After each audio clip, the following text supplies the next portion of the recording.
La Voix des Bulles présente la splash page, la masturbation séquentielle de votre aire tegmentaire ventrale.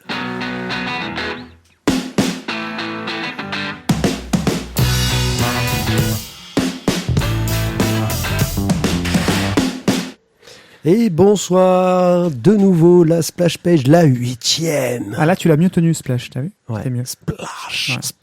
Ouais. Et qui parle? Qui parle au loin? Est-ce le docteur Isaac? Bonsoir, madame. Et qui est encore avec nous? El Dictator. El Dictator, Ouais. Pied, One Eye Pied, Pierrick, vous m'appelez comme vous voulez. Pourtant, il y a des grèves en ce moment pour essayer de le renverser dans toute la France, mais ça Ouais, marche pas. et il est toujours là. 49.3. Et nous avons des invités aujourd'hui. Bonsoir. Bonsoir. Alors, On s'était coordonnés, on a répété un petit numéro, attention. Putain, trop fort. Alors, allez-y, je vous laisse directement les feux de la scène. Eh ben écoute, je vais commencer. Donc moi je suis Hervé Créache, et puis voilà. Ah, je sais pas. Mais pourquoi es-tu là ce C'est soir? tellement vaste. Pardon? Mais pourquoi es-tu là ce soir? Alors on représente les auteurs numériques. Nous sommes quelque part les auteurs numériques aussi. Et donc à côté de moi j'ai Frédéric. Alors Fred, s'il te plaît. Bonjour, bonsoir. Donc Frédéric et donc avec Hervé, on a créé, comme vous avez pu le voir, la plateforme des auteurs numériques. Alors ça a commencé par un blog, et puis on est arrivé là dernièrement, début mars, sur une plateforme pour promouvoir le Turbo Média. Voilà. Et donc voilà, notre cam à nous, c'est le Turbo Média. Tout à fait. Voilà donc Je la me sens présentation de la première rubrique. De la première rubrique. Ensuite, One Eye Pied nous parlera en fait des films qui n'ont pas été faits mais qui seront refaits dans un lointain futur avec peut-être une adaptation un jour en livre. C'est ça? Ouais, en gros. Ouais. Mais ce sera plus clair tout à l'heure quand j'improviserai mon sujet. Voilà. En Et tout cas, ensuite- faut espérer. Ouais. Et ensuite, on aura une petite rubrique de moi-même sur la collectionnite. Puis après, on aura Tizak qui va insulter les auditeurs aussi. C'est ça. Ouais, j'aime bien ça. C'est bon. Ah, c'est impressionnant hein, le projet quand même. Ouais, c'est du lourd. Hein. Ah, C'est du lourd. Ah, c'est plus gros qu'Hollande, hein, j'ai envie de te dire. Pas de politique. Pas de politique. Jamais. En même temps, Hollande non plus. Ouais, on va lancer la... Allez, c'est parti. Allez, c'est parti. Et donc ce soir, nous recevons les auteurs numériques. Alors, est-ce que vous pourriez essayer de nous présenter justement le projet en quelques mots? Devenir En riche. quelques mots, donc voilà, c'est ce qu'on disait en introduction. C'est notre but, c'est vraiment d'abord de promouvoir le Turbo Média. Dès que, à la base, nous on s'est dit, on n'était pas forcément des spécialistes non plus. Et on a commencé par la base. On s'est dit, qu'est-ce que c'est le Turbo Média? On avait envie de tenter l'aventure. Ah bah c'est moi qui suis venu chercher Fred. Et on s'est dit, voilà, on va tenter en commençant par la base, c'est-à-dire un blog qui explique ce que c'est un Turbo Média et une plateforme qui aide les auteurs éventuels à se lancer dans le Turbo Média en faisant abstraction de tout ce qui est difficultés techniques. Voilà, c'était de simplifier tout ça pour mettre le Turbo Média d'accès simplifié pour et les lecteurs et les auteurs. Alors pour les personnes qui ne le savent pas encore, est-ce que tu pourrais nous expliquer ce que c'est le Turbo Média simplement? Mis à part nous dire allez voir le pamphlet de Balak. Ouais, Voilà, exactement. Alors, en gros, c'est un système de lecture de bande dessinée adapté à tous les écrans, c'est-à-dire qui est fait pour adapter un écran, c'est-à-dire qui utilise les propriétés numériques. Mais ça reste de la lecture, c'est-à-dire qu'on contrôle parfaitement la lecture. On utilise tout ce qui est du domaine de comment ça s'appelle, la persistance rétinienne.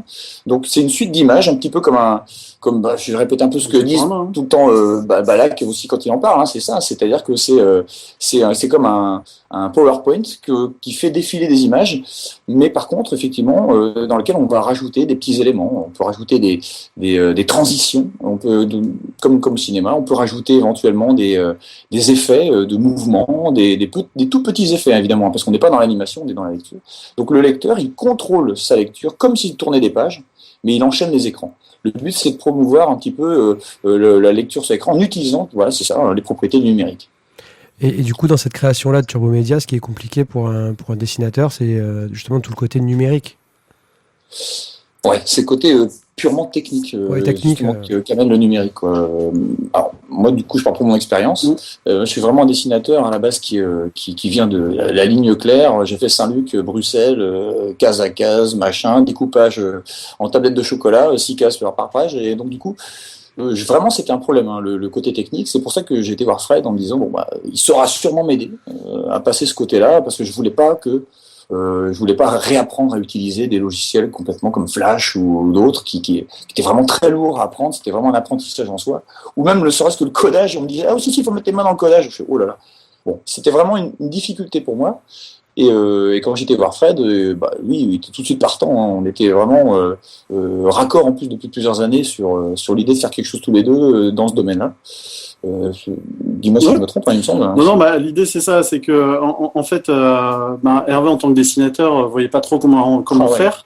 Et moi je lui ai dit je pourrais te coder quelque chose rapidement. Et puis au fur et à mesure on s'est dit tu vas vouloir en faire d'autres, donc on va peut-être faire quelque chose d'un petit peu plus structuré. Et puis l'un dans l'autre, on s'est dit si on fait un truc plus structuré, on pourra peut-être aussi le donner aux gens. Et puis on va peut-être aussi explorer, parce que au tout début, nous on avait lu les choses comme ce que Balak faisait, etc. On aimait bien, mais on s'est dit dès qu'on a commencé à construire l'histoire, on a compris que c'était pas si évident que ça, et que c'était pas aussi logique que ce qu'on connaissait sur le papier. Ouais. Et donc le blog nous a permis déjà d'explorer tout ça, d'échanger aussi avec pas mal de gens sur le sujet, parce qu'il y a beaucoup de gens qui ont un avis sur le sujet. Et puis petit à petit, on a continué à rajouter de la technique, et puis on s'est dit en fait, ce serait super bien si on pouvait faciliter tout ça, et c'est pour ça qu'on a perduré, qu'on a créé Scribble et qu'on a créé la plateforme derrière pour permettre aux gens à la fois de lire, déjà pour découvrir, parce qu'on s'aperçoit aussi que beaucoup de gens connaissent pas. Par contre, ce qui est super bien avec le Turbo Media, c'est que quand les gens découvrent ce que c'est, souvent il y a l'effet waouh, les gens ils sont super contents, ils adorent. Ouais. Par contre ils connaissent pas. Et une fois qu'ils ont compris le système, après ils avalent les histoires, donc ça c'est plutôt cool. Et puis on s'est dit il faut des histoires adaptées pour les écrans, parce que il y en a pas non plus 4 tonnes, hein, c'est beaucoup de planches scannées, etc. On voulait éviter ça au possible, quoi, c'est clair. Et donc on s'est dit on va faire au plus simple, on va faire quelque chose où il faut à la rigueur juste sa souris une fois qu'on a fait ses dessins, et on peut les publier. Et donc c'est pour ça qu'est né les auteurs numériques et la plateforme que vous connaissez maintenant. C'est vraiment un ensemble en fait. Du coup moi j'utilise tout le temps maintenant, dès que je fais du Turbo Media. Je passe par le logiciel, du coup tout est du domaine du graphisme, quoi. C'est-à-dire que j'utilise le logiciel, j'ai pas besoin du tout de m'attacher au codage ni quoi que ce soit, c'était du glisser-déposer et exporter directement sur la plateforme. Donc vraiment on a enlevé tout le côté technique, quoi. Voilà, oui, donc là, le logiciel c'est Scribble, donc qui pour le moment existe uniquement en version light sur Mac. C'est ça ? Tout à fait. Il y a une version un peu plus pour tout ce qui sera PC et Linux qui doit arriver dès que j'ai fini. Wow. Voilà, ça reste du boulot, c'est pareil. Jusqu'à Linux, non mais c'est pas mal, parce que je m'attendais à du Windows, mais pas du Linux. En fait, on s'aperçoit qu'il y a beaucoup de gens qui sont sur Windows. Ça a eu une grosse demande sur Windows aussi, donc ça c'était logique. Et on a eu quand même quelques gens sur Linux. Et puis après, on a parlé aussi à des gens qui aimeraient bien aussi peut-être jouer avec ça sur une tablette ou des choses comme ça. Donc on essaye de faire quelque chose qui soit vraiment très, je dirais, open côté OS, pour que justement tout le monde puisse au moins tenter l'expérience, quoi. Voilà. Donc ça devrait arriver sous peu. J'espère pour les vacances, ça devrait tourner. Histoire que les auteurs bossent pendant les vacances. Pardon ? Histoire que les auteurs bossent pendant les vacances. Voilà. On n'est plus à ça près, perdu pour perdu. Non, mais justement, qu'ils puissent s'amuser avec, qu'ils puissent expérimenter, et puis aussi avoir des retours, parce que c'est une première version. On a déjà eu pas mal de retours, et puis nous ça nous alimente, des idées on en a plein, mais nous tout seuls c'est pas suffisant, quoi. Ce qu'on veut c'est que ça soit utilisé, quoi. Ouais. Alors après c'est ça, c'est une version light qui s'utilise vraiment pour créer le principe de case à case, de passer les écrans, etc. Nous après on a aussi une version plus aboutie du logiciel de Scribble qui vraiment permet de construire complètement le Turbo Media avec tous les effets, etc. Mais ça, c'est encore une version de travail. Pour l'instant, je suis le seul à l'utiliser vraiment. Mais c'est vrai que ça, c'est pareil. C'est quelque chose sur lequel on bosse aussi, d'aller beaucoup plus loin dans le logiciel, quoi. Ouais. Vous fonctionnez comment dans votre duo ? Est-ce que toi, Hervé, en tant que dessinateur, tu ressens des besoins, tu ressens des manques et tu renvoies ça vers l'aspect technique de Stéphane. Fred. Tout à l'heure. Le fumble contagieux. Pardon. Bon, pour les auditeurs, on a fait la connerie de tout à l'heure et du coup, voilà. Désolé, elle est restée en tête. Donc voilà. Est-ce que tu renvoies toi tes remarques en direction de Fred, ou est-ce que c'est Fred qui te dit, bah tiens, j'ai ça à disposition, j'ai pensé à ça. Qu'est-ce que tu en penses? Teste-le. En fait, c'est exactement les deux cas. C'est-à-dire que à la base, c'est moi qui suis venu vers Fred en disant voilà, j'aimerais pouvoir faire ça. Et lui, il a tenté quelque chose, et en faisant, il s'est dit tiens, j'ai rajouté ça qui te permettrait de d'aller plus loin dans cette direction. Moi, j'ai trouvé ça génial. J'ai commencé à expérimenter. Je lui ai dit ah bah oui, mais du coup là, je peux pas faire ça. Et bon voilà. Et ça s'est construit comme ça, de pas à pas, vraiment et l'un et l'autre. Et curieusement, mon Fred, qui est pas du tout dessinateur, mais qui est un artiste quand même, attention, hein, voilà, qui est pas du tout dessinateur, il m'a apporté beaucoup de choses au point de vue interface graphique, au point de vue ne serait-ce que voilà, il a pensé à des choses auxquelles j'aurais pas pensé. Mais c'est vraiment ça, l'échange qui a fait la richesse du concept, et c'était vraiment très bien travaillé à deux là-dessus. Donc c'est vraiment la complémentarité, mais autant l'un que l'autre. Ouais. Ok. Est-ce que vous avez justement des gens qui vous suivent parce qu'ils commencent à utiliser le logiciel?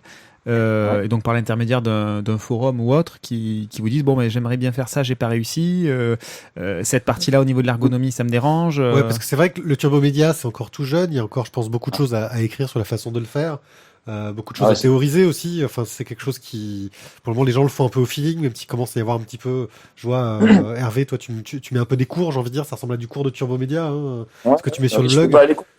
Mon côté prof, justement.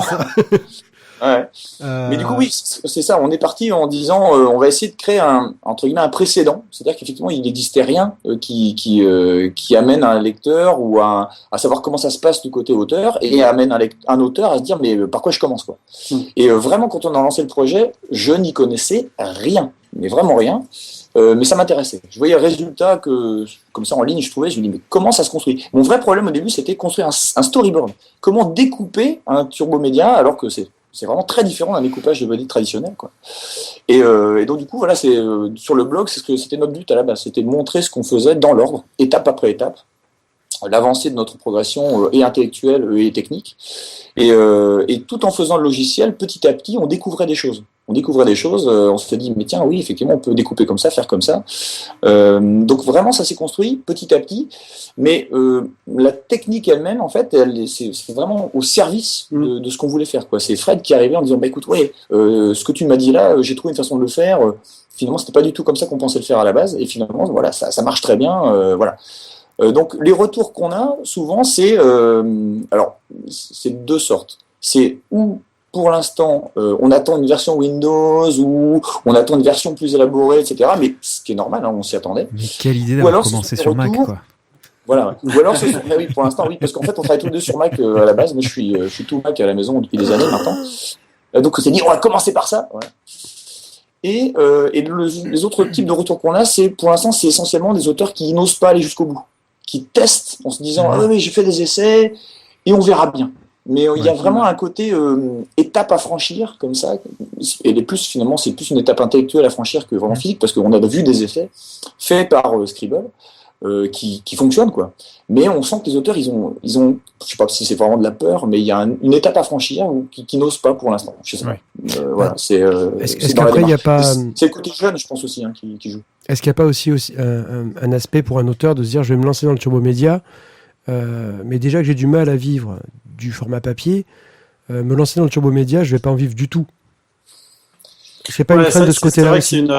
C'est une petite barrière aussi. En fait, nous, ce qu'on s'est aperçu dans cette histoire-là, c'est qu'il y avait deux grosses barrières. La barrière technique, et ça, on essaye de la faire sauter avec les softs et puis avec la plateforme. Mais c'est vrai qu'on a aussi beaucoup de gens qui nous disent, bah oui, mais c'est super, c'est sympa, mais comment on en vit derrière? Parce que malgré tout, il faut bien en vivre. Et c'est des choses qu'on a essayé aussi d'explorer. Par exemple, on a essayé de l'explorer avec Sébastien Viosa qui nous a fait Tortuga en version numérique et qui avait tenté un Tipeee, voir un petit peu comment ça se passe au niveau crowdfunding là-dessus, sur l'accompagnement, voir si le public était là ou pas. Et voilà. Donc c'est des choses aussi sur lesquelles on réfléchit, parce qu'on se dit, si on veut faire perdurer ce média-là, aussi sympa soit-il, il faut aussi pouvoir trouver un moyen d'en vivre. Et c'est des sujets sur lesquels on travaille actuellement aussi. Voilà. Vous êtes bien positionné, vous positionnez bien, là, vous vous mettez à la place du méchant éditeur. C'est vous qui allez vendre les solutions, la plateforme, tout ça. Non, parce qu'en fait, c'est ce qu'on disait tout à l'heure, c'est qu'on est vraiment dans une démarche de labo d'expérimentation. C'est-à-dire que la plateforme, c'est d'abord ça, quoi. C'est vu que même nous, on cherche vers on voulait expérimenter toutes sortes de choses. Déjà, des styles graphiques différents. Est-ce que ça correspondait, le Turbo Media, c'était adaptable à tous les styles graphiques? On ne savait pas. Est-ce que c'était possible de faire du très classique et que ça marche quand même? Est-ce que c'est possible d'aller très loin dans les mouvements, les animations, etc. On voulait vraiment expérimenter plein de choses et on en est là actuellement. On est vraiment dans l'expérimentation et on voudrait que la plateforme reste quelque chose comme ça, d'accessible à tous, ouvert à tous, sur vraiment un terrain de jeu, sur l'expérimentation. Et Scribble est dans cette veine-là, quoi. Après, effectivement, on cherche dans plein de directions ce qu'on pourrait faire, quelle serait l'étape suivante, etc. Ouais, et puis après par rapport à un système éditorial où justement il y a un choix, il y a une sélection, etc., on s'aperçoit quand même qu'il y a d'autres plateformes qui fonctionnent très bien, comme YouTube, où il n'y a pas de sélection éditoriale et où justement il y a certaines personnes qui s'en sortent, alors je dis pas tout, mais au moins les gens peuvent accéder facilement à du contenu, certaines personnes peuvent en vivre, donc on se dit voilà, il y a peut-être aussi des choses à explorer sur ce type de plateforme, à voir aussi par rapport à ce qui est crowdfunding, parce que de plus en plus on s'aperçoit que les gens qui lisent, ils aimeraient bien que l'argent il aille vraiment à l'auteur. Il y a des gens qui arrivent aussi à faire des belles expériences avec ça, hein. Donc voilà, donc c'est des choses qu'on expérimente aussi petit à petit et sur lesquelles on travaille à l'heure actuelle, quoi.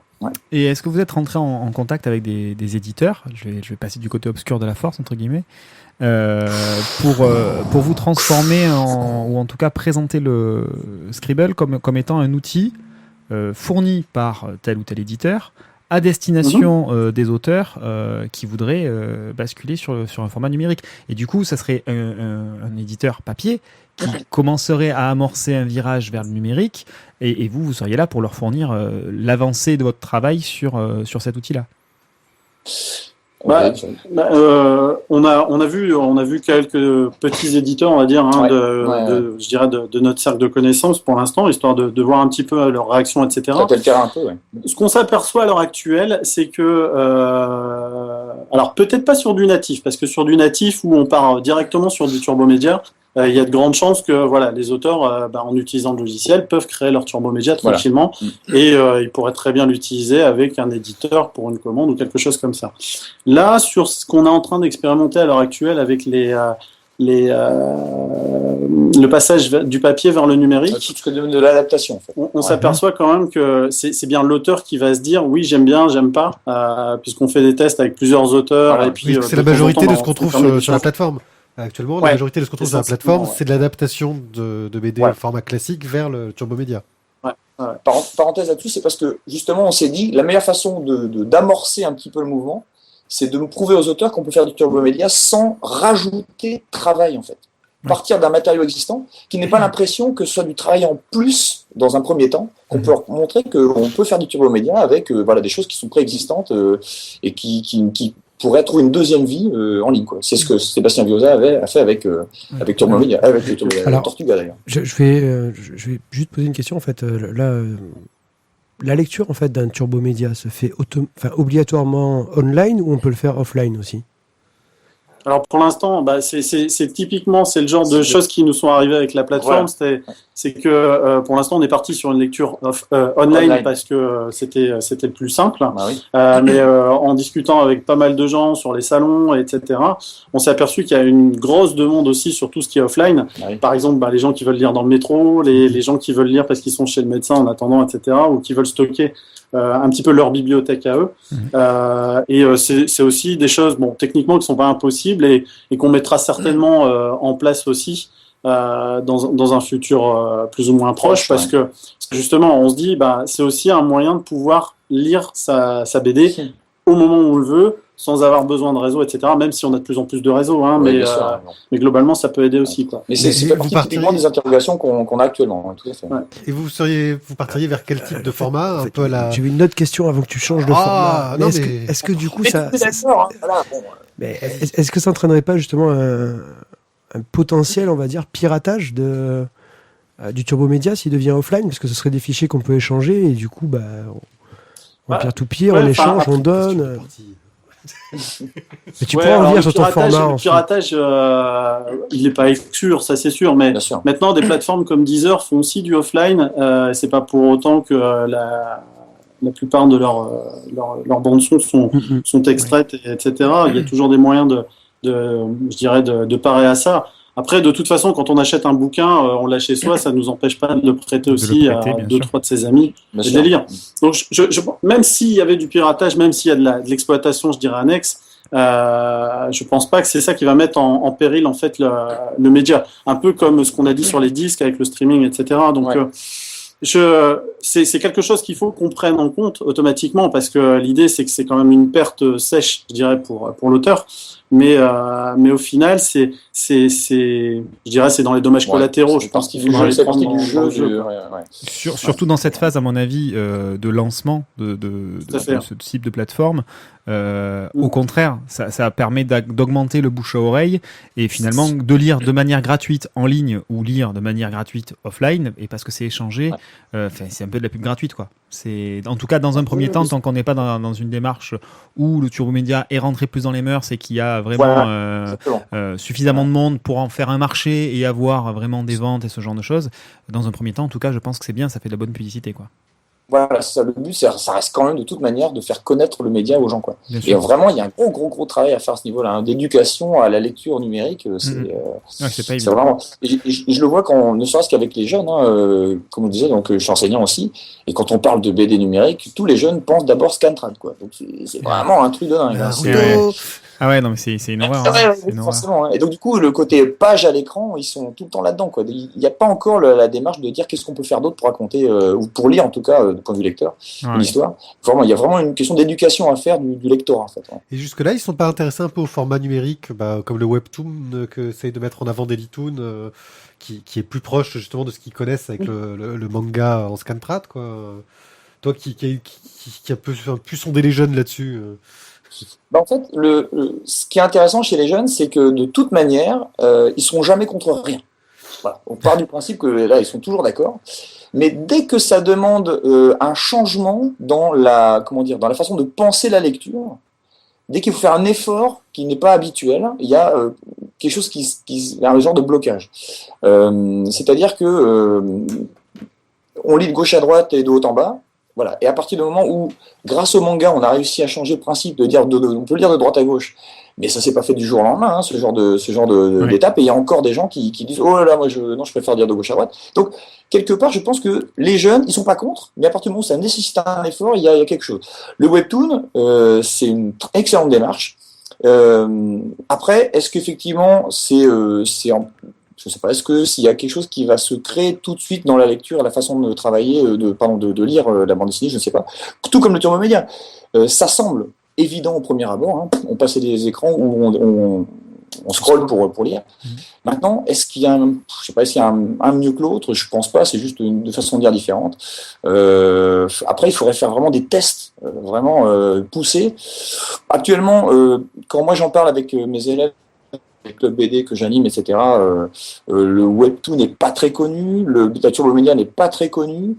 Moi, je leur ai fait découvrir un peu les deux. Je sais pas, il faudrait vraiment aller plus loin, mais ce qui ressort, c'est ça, c'est ce côté effort de lecture. Dès que ça change un peu, il y a un côté on se dira plus tard, quoi. Donc, je sais pas, c'est ce que je disais, c'est vraiment l'éducation. Et toujours dans cette idée de trouver des marchés, trouver de nouveaux publics, est-ce que vous avez essayé de démarcher un petit peu les écoles, justement, les écoles de graphisme, les écoles de dessin, les beaux-arts, soyons fous. Déjà, la BD normale, les beaux-arts, ils ont du mal. Voilà, c'est justement, encore une fois, dans l'idée de passer sur un virage numérique et où, oh là là, on n'a que des vieux croutons. J'exagère un peu, je grossis le trait volontairement. On n'a que des vieux croutons, on ne sait pas quoi faire, on ne sait pas comment s'y prendre. Et là, vous arrivez avec un outil qui permettrait de fonctionner directement. Ouais, c'est clairement aussi, on va dire, quelque chose qui nous intéresse. On a quelques contacts dans les écoles et puis surtout beaucoup d'anciens élèves qui sont partis il n'y a pas si longtemps, qui nous disent on aurait eu ça pour faire nos exercices par rapport au Turbo Média, on n'aurait pas utilisé After Effects, on n'aurait pas utilisé ça, ou on aurait vraiment pu au moins se focaliser sur l'histoire, quoi. Donc, After Effects, je pense qu'il y a un créneau là-dessus aussi. C'est la bombe atomique pour le moustique, quoi.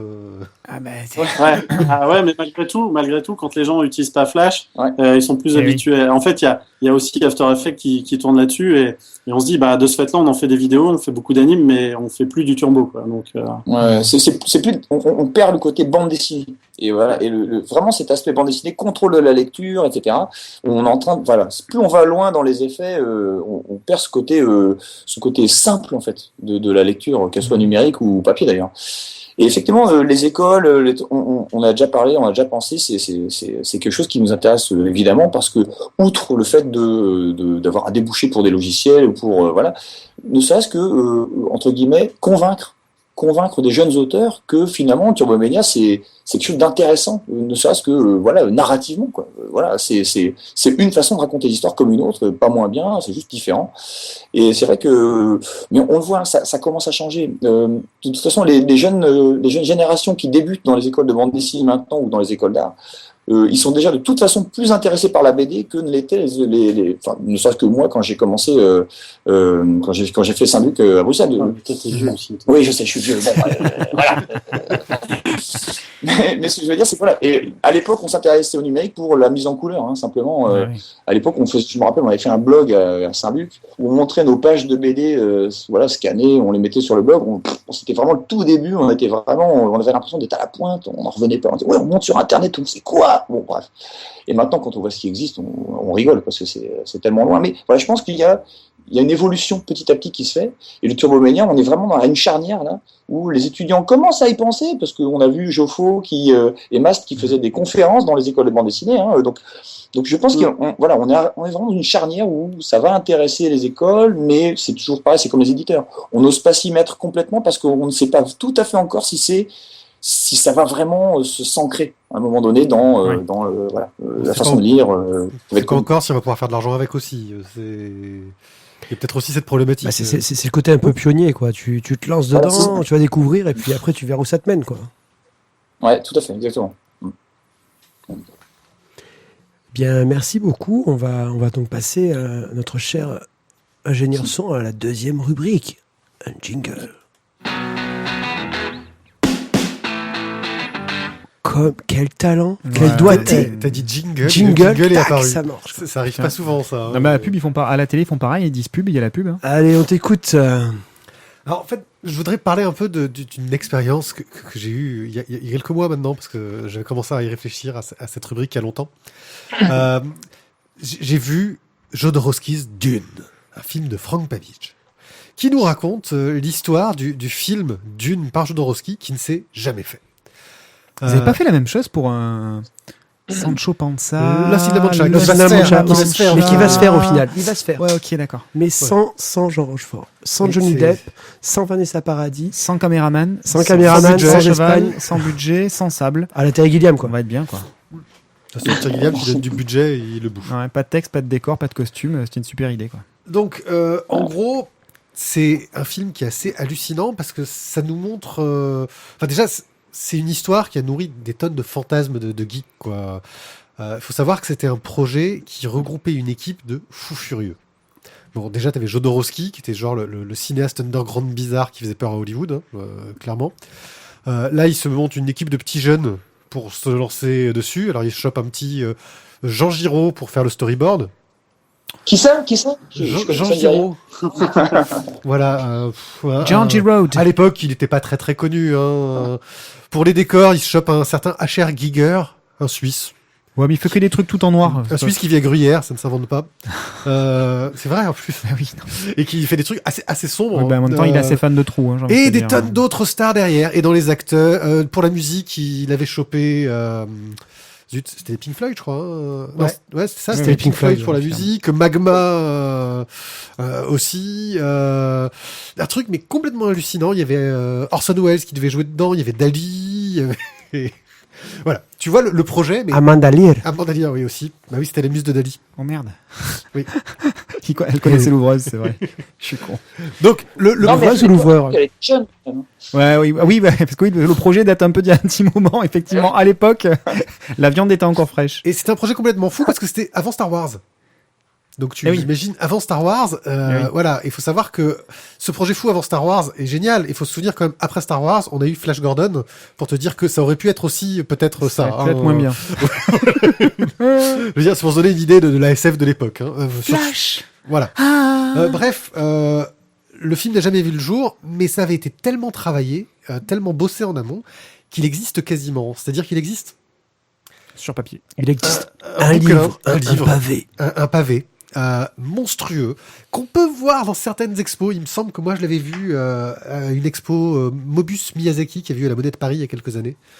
Ouais, j'étais tombé là-dessus. J'ai autant de dire que l'expo était magnifique. Mais disons que le bouquin, si tu veux, en épaisseur, il doit faire un truc comme 20 cm, quoi. Ils ont hésité à la mettre Et dedans, en pierre d'angle pour Notre-Dame de Paris. Et dedans, mais tu as... d'ailleurs, quand on le voit dans le film, il a l'air tellement énorme. On dit, mais on a envie de le prendre. On dit, mais je le veux. Où je peux l'acheter? J'ai été voir sur eBay. Moi, je me rappelle après le film, je me dis, mais c'est pas possible. C'est ça. Et le truc, en fait, il y a tout le storyboard de Mobius dedans. Il est vendu avec une grue. Il y a des reproductions des dessins de Giger et tout, enfin des trucs d'ambiance. Il y avait Dan O'Bannon qui avait bossé aussi sur le scénario. Dan O'Bannon qui travaillera ensuite sur Alien. Alien. Voilà, avec aussi Mobius et Giger. Et d'ailleurs, Giger, pour le coup. voilà. Donc en fait, vraiment le truc complètement malade. Et voilà, on a ce livre qui ne verra sans doute jamais le jour pour des questions de droit. Oh putain. Et oui. Et oui, parce que t'as plusieurs auteurs sur. Eh bien, il faut le sortir en Turbo Média. Ouais. On est partant. Mais alors, débrouillez-vous, pas droit. Hein, parce que... Et livre qui est devenu une relique parce qu'il a été distribué à plein de producteurs. Mais autant il y a des producteurs qui dans leurs archives l'ont sans le savoir, tu vois.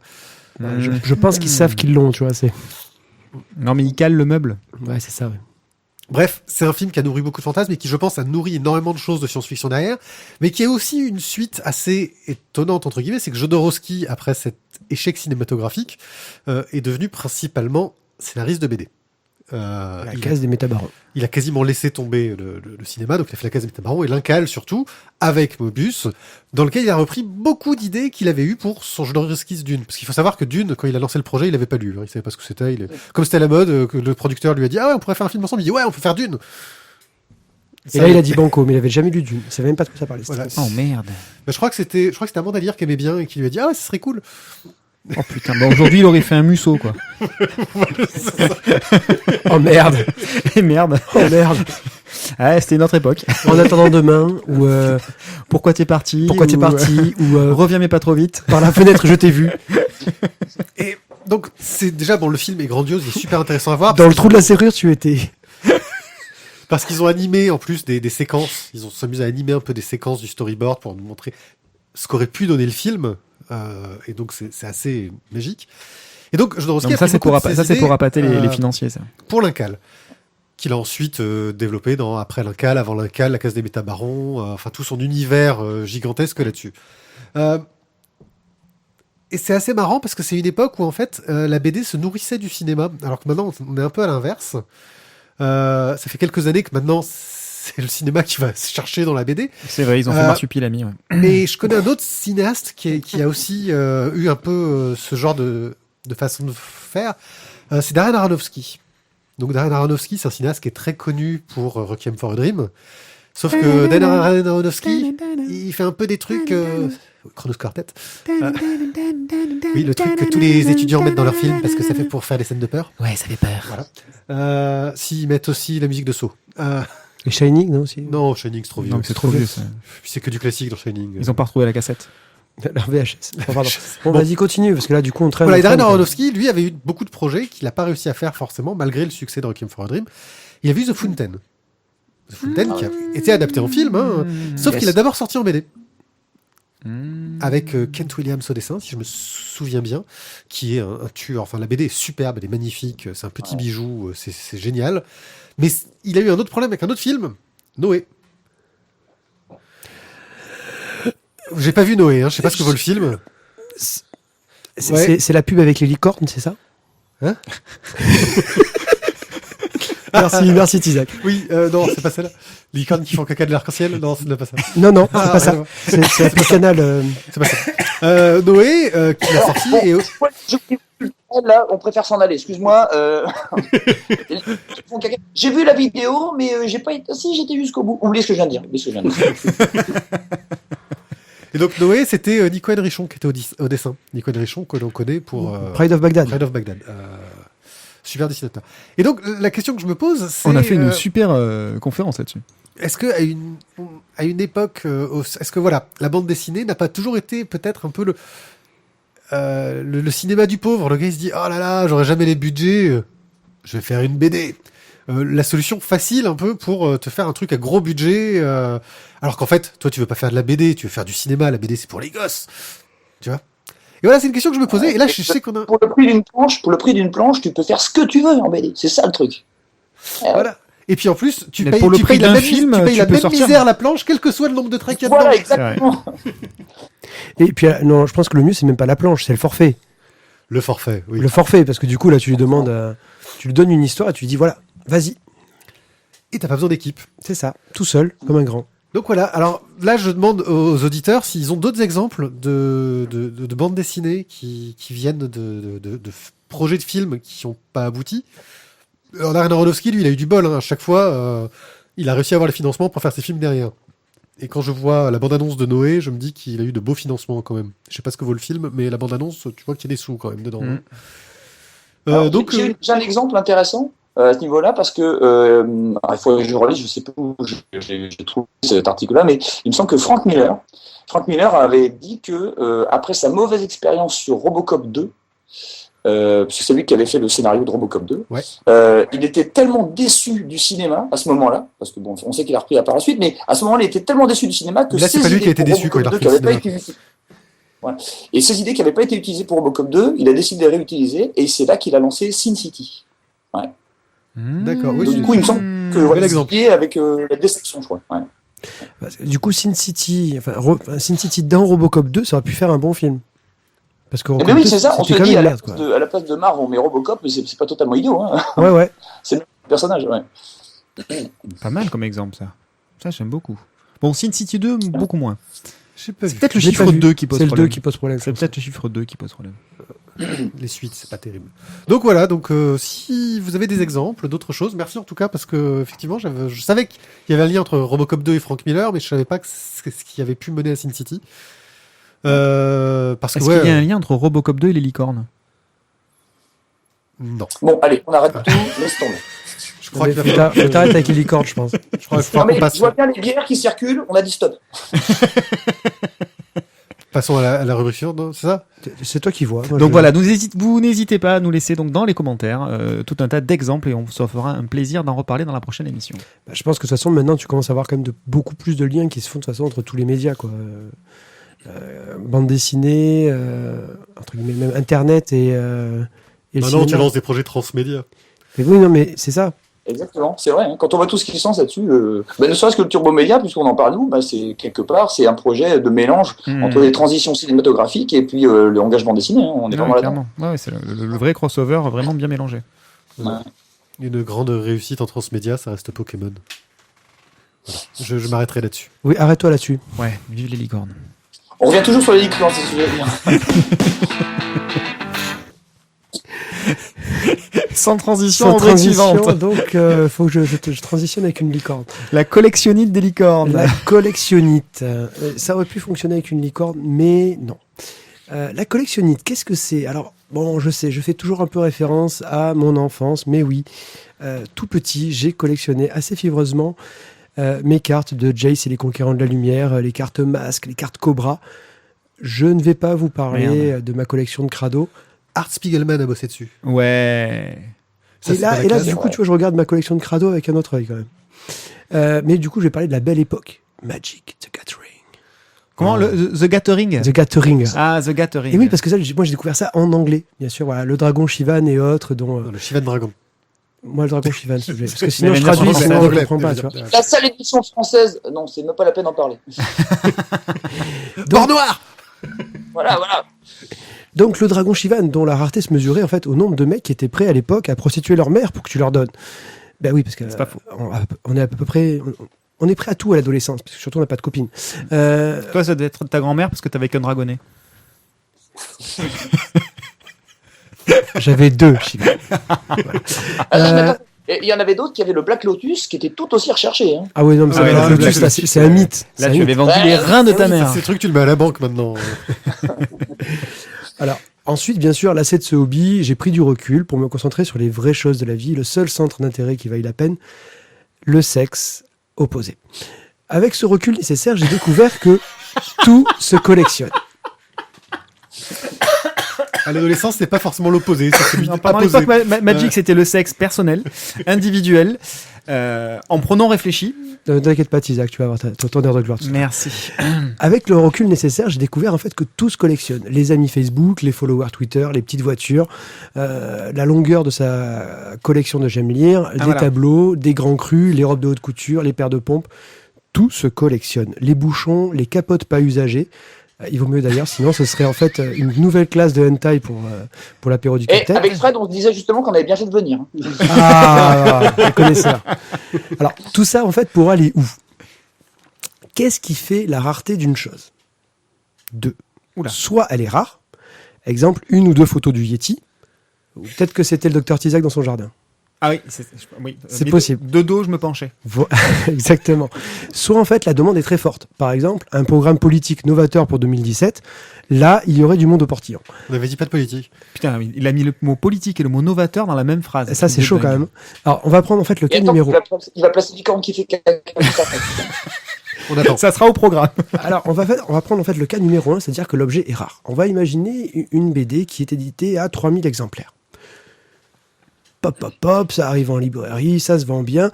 Pas trop quand même pour que du coup, ça fasse pas un petit appel d'air et que l'éditeur se dise « je vais faire une réédition vraiment tout de suite ». Un deuxième tirage, ouais. Parce que... Voilà, non. Le livre a un petit succès, mais maintenant, en fait, tout a été vendu et plus personne ne peut l'acheter. Alors, sauf sur certains sites mercantiles où tu vas te retrouver avec un vendeur privé qui est en fait une librairie, qui en a 3-4 exemplaires sous le coude et qui va te mettre ça à un prix totalement déraisonnable.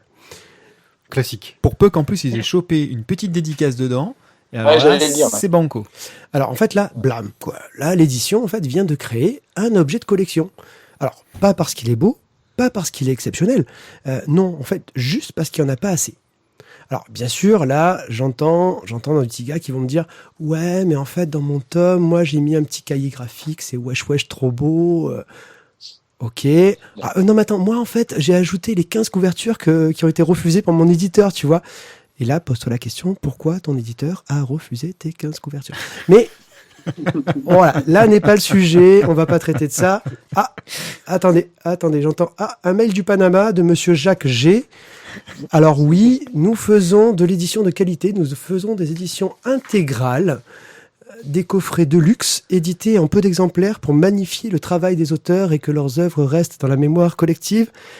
Oh, putain, j'entends des violons au loin, dis donc. Ok. Ouais. Bon, je vais pas expliquer ça non plus. Quiche, qu'entends-je? Un bruit au loin, encore. Oh, dites donc, il y a du monde. Ah non, c'est moi, pardon. Ça, c'est moi, j'ai pété, pardon. Désolé. Non, mais une chouette qui a mis le starter et qui peut-être veut me faire des petits kisses, des petits bangs. Vas-y, je t'écoute. Voilà. Moi, pour mon crowdfunding, j'ai fait des variantes sur mes tomes pour que ça donne encore plus envie que les gens les achètent.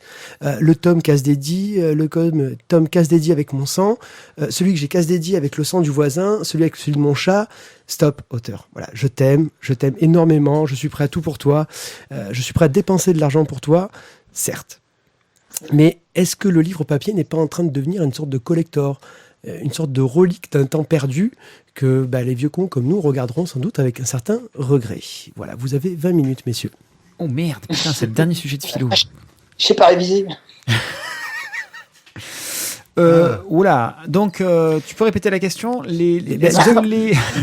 livre papier, Est-ce que le livre papier n'est pas en train de devenir une relique? une sorte de collector, parce qu'il va être remplacé par un format numérique. Si tu as de la chance. Lequel Bah, le Turbo Média, non? Le Turbo Média, bien sûr. Ouais, la question, est-ce que le Turbo Média sera la Betacam? Sera surtout, on va dire, une petite sauvegarde. Vous avez 2 heures et 3 séances de psy devant vous. Non, mais surtout, c'est qu'il faut se dire, c'est le livre papier, donc déjà, devient un collector parce qu'il n'y en a pas assez. Ouais. Bon, il y a beaucoup d'éditions, certes, mais certains tomes ne sont pas assez nombreux pour assouvir, on va dire, la demande. Et Voir, il n'existe que le tome 1 et le tome 2 sur 3. Voilà Les autres aussi. ne sont pas sortis, le 3 n'est pas sorti, Ouais. ça arrive aussi. Et du coup, soit en fait, tu vas le trouver en numérique, scanné peut-être, ou tu le retrouveras plus jamais. Et en Ouais. fait, le bouquin est devenu introuvable. Et J'ai eu le même problème avec un DVD de Bosso, c'était devenu introuvable. bah c'est peut-être pas grave, mais Mais Ça, c'est parce que les gens le jettent, non? Non, mais Non, c'est là du que coup, ça me fait penser au fait qu'aujourd'hui, de toute manière, dans l'édition papier classique, un best-seller, c'est déjà 2000, 3000 exemplaires. Hein. oui, c'est une belle vente. C'est vrai que quelque part, une édition normale aujourd'hui, ça dépasse rarement les 5000, 6000 exemplaires parce que c'est déjà un gros tirage, quoi. Ouais. Donc on en est là. Hein. Donc effectivement, la question se pose. Mais après, c'est vrai qu'on revient vers un système qui est proche de ce qui se passe avec les disques vinyles, quoi. Pendant un moment donné, on a eu le retour du disque vinyle, on disait oui, ça va être juste une mode, un truc qui va se collectionner, et puis finalement, c'est en train de vraiment exploser, quoi. Donc, ouais. Est-ce que le livre va vraiment se démoder vraiment au point de devenir, je sais pas. Puis on n'a pas besoin d'un lecteur spécial pour lire le vieux livre, alors que le vinyle, il faut un lecteur spécial quand même. s'il faut des gens lecteurs, ça c'est pas gagné. Mais, oui, là tu touches un autre problème. Là, je soulève en fait. un autre problème. mais c'est vrai que je pense qu'on va aussi arriver sur ce côté-là, c'est-à-dire qu'on va avoir une édition, je dirais numérique, qui va permettre de le lire tranquillement sans se prendre la tête, etc.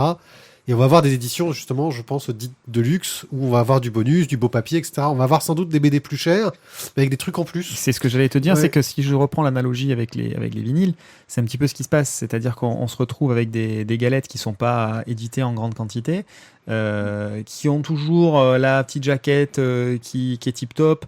Généralement, le groupe, le chanteur, le machin a fait attention à travailler avec un graphiste pour faire ci, à travailler avec le dessinateur pour faire ça. Enfin, on est vraiment dans un produit qui est choyé au niveau du vinyle, parce que voilà, c'est un peu le produit luxe, c'est un peu le bébé de l'artiste, et du coup, bah, forcément, tu payes plus cher, ce qui peut paraître assez logique. Tu parlais pour revenir à ta thématique de base, qui est la collectionnite, et donc tu crées un objet qui est un peu plus rare, un petit peu plus unique, mais du coup tu le payes. Et du coup la distribution de l'information de ton œuvre, de ton machin, bien, va s'adresser finalement plus qu'à une élite. Là, on peut rejoindre non plus la musique, mais plutôt la peinture, et où aujourd'hui s'offrir un tableau, ça devient un peu compliqué, alors que je rappelle que les peintres de leur vivant, de manière générale, ils filaient des toiles à la pelle pour arriver à avoir un bol de soupe, quoi.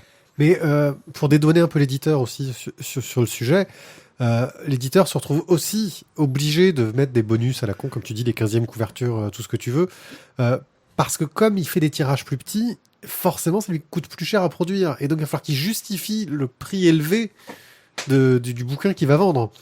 Le billet d'avion pour le Panama. Oui aussi, mais il n'y a pas que ça. Mais est-ce que là, du coup, tu n'es pas en train de perdre quand même un produit qui, au départ, la bande dessinée, c'était quelque chose quand même qui était essentiellement populaire. Populaire, et qui est en train de se diriger, du coup, une bande dessinée papier va se diriger de plus en plus vers une élite, quoi. C'est ça, c'est ce que j'étais en train de te dire, c'est que on perd le côté grande distribution au sens noble, entre guillemets, du terme, hein, dans le sens s'adresser à la plus grande partie de la population possible, pour finalement, à cause du prix, à cause de ce marché où on cherche de l'élite, pour arriver à survivre. Enfin, beaucoup d'entreprises qui font des bénéfices aujourd'hui sont des entreprises luxe qui font des choses rares. Hein, voilà, il faut pas se cacher. Et les grands tirages sont plus à l'ordre du jour. Alors, avantage, ça veut dire qu'on donne plus de chance à plus d'auteurs, etc., etc. Mais ça veut dire la masse globale des achats, même si elle augmente, elle est tellement diluée que les auteurs ont du mal à en vivre. Donc finalement, c'est pas un modèle économique qui est viable sur le long terme. Donc forcément, ça va être un repli sur des éditions de luxe. Et là, on va revenir à moins d'éditeurs, pour qu'au bilan, on ait donc moins d'éditeurs et des produits plus chers. Mais on aura fait un tour de boucle et pas dans le bon sens. Et je pense que c'est pas nouveau non plus. Hein. Je veux dire, le bouquin de luxe, c'est arrivé dès qu'on a foutu des couvertures cartonnées. Ce qui fait que quand tu achètes une BD, tu as plus de couvertures que de BD à l'intérieur. Hein.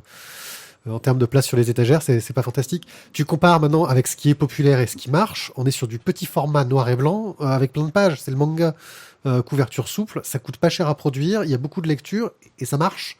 Chez les jeunes, parce que ils ont pas l'impression de s'être fait avoir en achetant un truc qu'ils vont lire en 20 minutes et qui va leur coûter 15 €, quoi.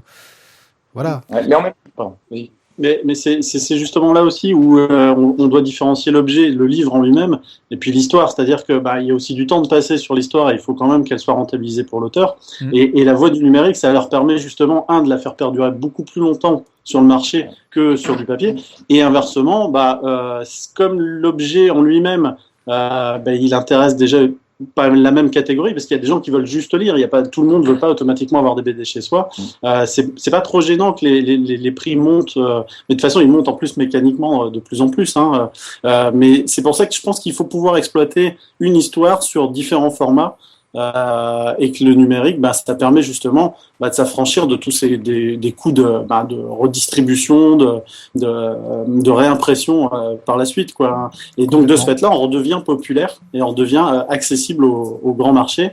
Et donc ça permet aussi aux auteurs de se faire connaître par la même occasion, quoi, je pense. Je suis complètement d'accord avec toi. Voilà, on en revient à ce que tu disais, Mathieu, tout à l'heure. Effectivement, le livre papier, il a pour vocation, au vu de l'évolution du marché, à devenir extrêmement cher et à s'adresser à une élite. Par contre, effectivement, le message n'est pas empêché de circuler si on bascule sur une voie numérique qui aujourd'hui est la voie de diffusion grand public. C'est l'issue, à mon avis, pour la partie populaire de la bande dessinée, et pas que de la bande dessinée, c'est l'orientation vers le numérique. Oui, effectivement. Donc toi, tu promets de beaux jours devant eux au Turbo Média, donc. Alors, donc les auteurs numériques vont devenir riches et vont conquérir le monde. Je ne suis pas Madame Irma, je vais avoir bien du mal à me prononcer là-dessus, même si j'aime beaucoup le principe, parce que je trouve qu'il arrive à bien ménager la chèvre et le chou. Voilà, on n'est pas dans simplement un scan d'une version papier. Voilà, on n'est pas dans un scan de version papier. Il y a vraiment une valeur ajoutée sur le passage au numérique, sans pour autant basculer vers les vieilles merdes qu'on avait où on cliquait en lecture et clic, page, avec une animation. Et une fois qu'on a appuyé sur lecture, on peut avoir les deux mains en l'air ou faire autre chose avec. Ça défile tout seul. Mais bon, ça s'appelle plus de la lecture, quoi. Voilà, c'est de la lecture de film, c'est de la lecture de série, c'est un film, c'est alors un bon film ou un mauvais film, voilà, mais en lecture saccadée, en lecture fluide, mais ce n'est plus la bande dessinée. Et là, je rejoins complètement ce que le fond de commerce de Balak quand il présente le Turbo Média, c'est la maîtrise du temps, la maîtrise de la lecture, et je trouve que c'est un élément clé qui a été mis en exergue avec le Turbo Média et qui fait toute la différence entre une lecture de livre, de bande dessinée, et la lecture d'un film. C'est que c'est le lecteur qui doit rester maître de sa lecture.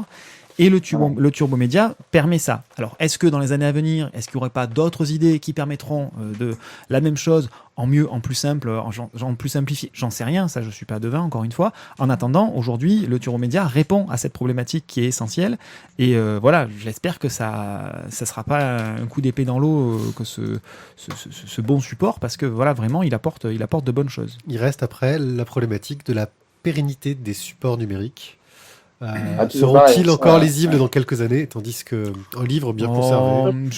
Comme ça se dématérialise beaucoup, maintenant on a le cloud, donc je pense que c'est plus vraiment ça le problème. Je pense que la pérennité, on va la garder. Oui. Par contre, on ne sait pas ce que ça va donner par rapport aux devices avec lesquels on va utiliser. C'est-à-dire que nous, ça nous arrive aussi de lire des BD sur la télé maintenant, de les lire sur les téléphones, et pour l'instant, c'est les écrans qu'on connaît. Avec la réalité virtuelle ou avec la réalité augmentée, on ne sait pas ce que ça va donner, et on aura peut-être de nouveaux types d'écrans aussi, et donc des nouvelles façons d'aborder les histoires. Donc pour l'instant, le turbo, c'est ce qui s'adapte le mieux au type d'écran qu'on a à l'heure actuelle, et il en restera au moins cette façon d'écrire les histoires et de les faire vivre. Ça, je pense que ça restera. Après, sous quelle forme ce sera, on ne sait pas encore ça. Ouais. Dans 20 ans, on va se retrouver avec des émulateurs sur nos PC pour émulateurs Turbo Média. Émulateurs Turbo Média, tu vois. Putain, moi j'ai retrouvé un truc de Balak. On voit le marché des jeux qui fonctionnent sur l'émulateur, ça fonctionne. Hein. Déjà, rien que les premiers Turbo Média qui ont été faits en Flash, autant te dire que d'ici quelques années, on va avoir du mal à les lire. Ça, c'est pas gagné. C'est pas gagné. En attendant, voilà, faut espérer que le Turbo Média se développe de ce point de vue-là, parce que voilà, pour le coup, ça permettrait de remettre un petit coup de neuf à la BD dans son format actuel. Et puis ça ouvre de nouvelles possibilités. Enfin, c'est toujours sympa d'avoir des nouveautés. Je veux dire, dans le cinéma, tout le monde attend d'avoir des nouveautés. À la maison, les télés passent leur temps à avoir des nouveautés. La 3D, pas la 3D, le son machin, l'ambilight, l'écran le plus fin, l'écran avec le plus de couleurs, la meilleure définition. Et c'est vrai que les formats qui restent sur des vieux standards, à un moment donné, et tout le monde attend un petit peu de neuf. C'est toujours une course vers l'avant. C'est débile, mais c'est toujours comme ça. Tous les 4 ans à peu près, avec une Coupe du Monde de foot. C'est ça. C'est ça, c'est un bon repère. Donc, il faudrait une Coupe du Monde de foot sur BD. Écoute, voilà. On disait, voilà, faire des Turbo Média de foot, on n'y est pas pensé, mais voilà, on va le noter. Eh ben voilà, c'est ça. Benzema, demande à Benzema, en ce moment, il a de la dispo.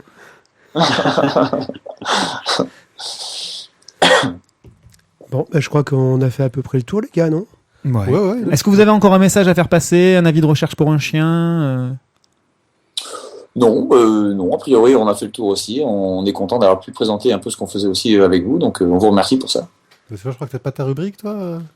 Alors, ma rubrique, vas-y, fais le jingle histoire qu'on rigole. Retour travail sérieux, une entente efficace sur la base de la Petit Isaac va nous faire un courrier light. Le courrier d'été. Faut toujours être light avant l'été. Et bien voilà, c'est terminé pour cette chronique. Bravo, Merci d'avoir Isaac. participé. Ouais, t'as bossé toi pour aujourd'hui. Alors en fait voilà, donc messieurs dames, je tiens à préciser que nous avions fait beaucoup de travail pour le festival des Calanques, qui ne s'est pas passé dans les Calanques, et malheureusement les commentaires n'ont pas été au rendez-vous. Alors je félicite quand même 2 auditeurs, je ne les citerai pas, bien que l'une des deux ait un petit grief contre moi. Mais d'ailleurs, il faut que je la contacte pour l'inviter pour la prochaine saison. Oui, pour la prochaine saison, il faut qu'elle vienne. Splash Page, à mon avis, elle sera là, entre toi et moi. Tu vois, ici, devant toi, en chair et en os. Voilà. Et là, tu vas être obligé d'être sage. Et là, on verra ce que tu feras. Ah, mais tu sais que la honte ne fait pas partie de mon vocabulaire. Malheureusement. C'est triste, hein, mais à un moment donné, la plainte sera déposée à partir de ton domicile. Donc, effectivement, mis à part ces 2 personnes qui nous ont fait des commentaires chaleureux, positifs et encourageants, les autres étaient déjà partis en vacances malgré le temps cauchemardesque, à moins qu'ils aient été bloqués dans les intempéries, par les inondations, par le manque d'essence ou par toute autre préoccupation essentielle comme rechercher les merdes multicolores des licornes. On y revient. On y revient. Pierrick m'a quand même indiqué que certains auditeurs, peut-être des archéologues, peut-être des fans de vieilleries, voire même des gérontophiles, se sont intéressés à nos vieilles émissions. Mais quand je dis vieilles, c'est vieilles. Nous en sommes. C'est-à-dire en fait que tu n'existais même pas. Je n'existais même pas. D'ailleurs, pour ça que je n'ai pas lu les commentaires en question, puisqu'ils ne pouvaient pas me concerner. Puisque là, on parle d'émission 16, alors que nous allons très prochainement diffuser l'émission 140. 133. 140 à la rentrée. C'est pas faux, ce sera bientôt la 140. C'est bientôt la 140. Donc en résumé, commentez et écoutez des émissions 16. Voilà, c'est un petit peu comme écouter du vinyle. On parlait tout à l'heure de ce petit côté nostalgique, des vieilles choses qui reviennent à la mode, Roselyne Bachelot, ce genre de choses. C'est bien. C'est bien le vieux. Mais le vieux, parfois, c'est bien, ça reste dans le souvenir et c'est bien. Non, mais la personne en question nous a dit qu'il avait enfin lu L'Encre du passé, qui était très content. Très bonne BD, L'Encre du passé, de Maël et Antoine Bozat. Ouais, Antoine Bozat, ouais. Émission 16 Qui du coup maintenant ne fait plus de bande dessinée et c'est bien dommage. Du jeu de société, et c'est dommage, oui. Ouais, mais en même temps, il arrive à en vivre aussi, donc du coup, on va lui souhaiter bon vent à lui. Voilà, donc c'était une émission de 2003. On va lui souhaiter bon vent à lui. Ok, sympa. Ok, merci. Non, mais il a trouvé un moyen de subvenir à ses besoins en travaillant. Dans une industrie qui lui plaît. Dans cette émission, en fait. Ah oui. Dans l'émission 280, ils nous diront oui, les auteurs numériques, bon vent.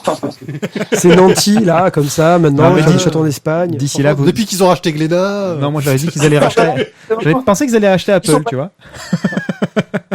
Ils vont avoir des bureaux assez neufs, là, plutôt mignons, avec un petit espace intérieur sympathique.